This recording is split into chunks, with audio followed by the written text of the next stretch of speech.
ఏదైతే తెలుగుదేశం పార్టీ కూటమి అధికారంలోకి వచ్చిన తర్వాత 20 నెలల పరిపాలనలో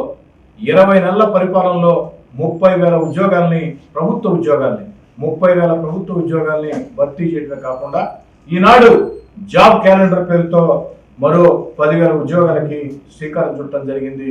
20 నెలల్లో 30,000 ప్రభుత్వ ఉద్యోగాల్ని భర్తీ చేయడమే కాకుండా ఈనాడు ఉగాది కానుకగా రాష్ట్ర ప్రజలందరూ కూడా మరో 10,000 ఉద్యోగాల్ని జాబ్ క్యాలెండర్ని మరో 10,000 ప్రభుత్వ ఉద్యోగాలు భర్తీ చేసేదానికి జాబ్ క్యాలెండర్ని ప్రకటించడం జరిగింది.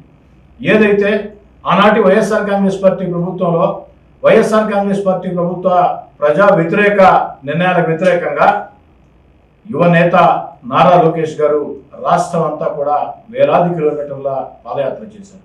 ఆ పాదయాత్ర మీద ఆనాటి వైఎస్ఆర్ కాంగ్రెస్ పార్టీ ప్రభుత్వం నిర్బంధాలు, నిషేధాజ్ఞలు, లాఠీలు, పోలీసు తుపాకులు ఎన్ని చూపించినా భయపడకుండా వెనుదిరగకుండా ఇచ్చిన మాట కట్టుబడి ఒక సాహసవంతమైనటువంటి పాదయాత్ర యువనేత నారా లోకేష్ గారు చేశారు.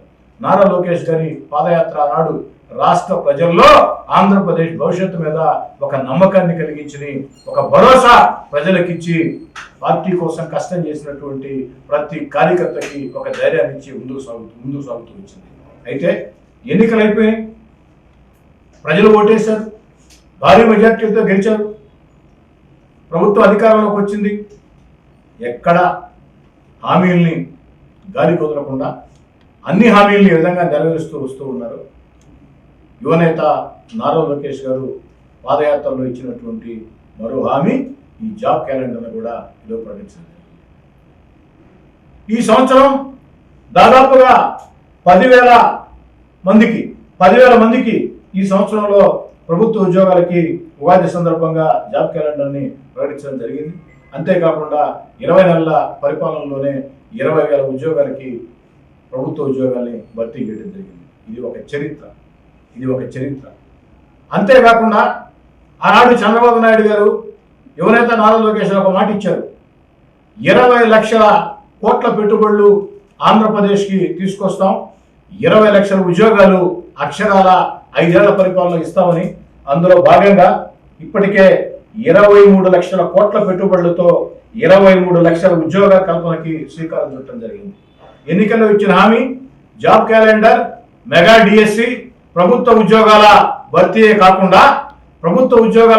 కాకుండా ఏదైతే పెట్టుబడులు ఆకర్షించి భవిష్యత్ బిడ్డలకి ఉద్యోగాలకి 5 ఏళ్లు తెలుగుదేశం పార్టీ కూటమి పరిపాలనలో 20 లక్షల ఉద్యోగాలు కల్పిస్తారని మాట ఇచ్చి ఆ మాట కట్టుబడి ఇప్పటికే 23 లక్షల కోట్ల పెట్టుబడులు ఆకర్షించి దీనివల్ల 23 లక్షల ఉద్యోగాలకి శ్రీకారం చుట్టడం జరిగింది.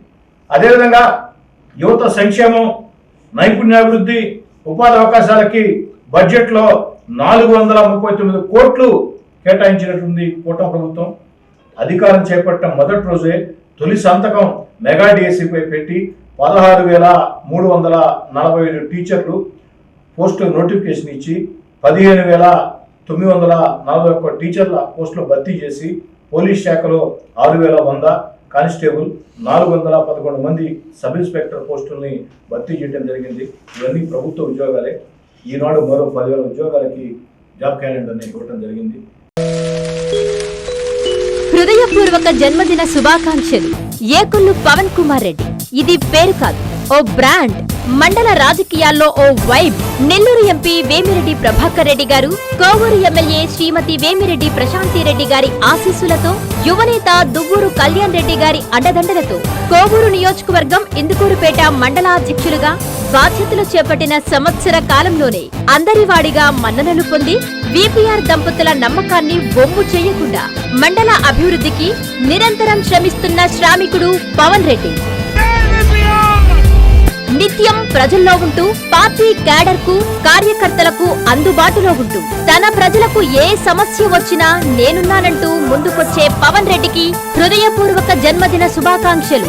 ఈ పరాభవనామ ఉగాది పర్వదినం నుంచి ఎదురులేని నేతగా ఎదగాలని, మండలానికి అండగా నిలవాలని, ఎల్లప్పుడూ పవన్ రెడ్డికి వీపీఆర్ దంపతుల ఆశీస్సులుండాలని, పవన్ రెడ్డి ఎప్పటికీ వీపీఆర్ కుటుంబానికి భక్తుడిగా కొనసాగాలని మనసారా కోరుకుంటూ హ్యాపీ బర్త్డే పవనన్న. ఇట్లు హెచ్ఎంబి మరియు ఇందుకూరుపేట మండల టీడీపీ కార్యకర్తలు.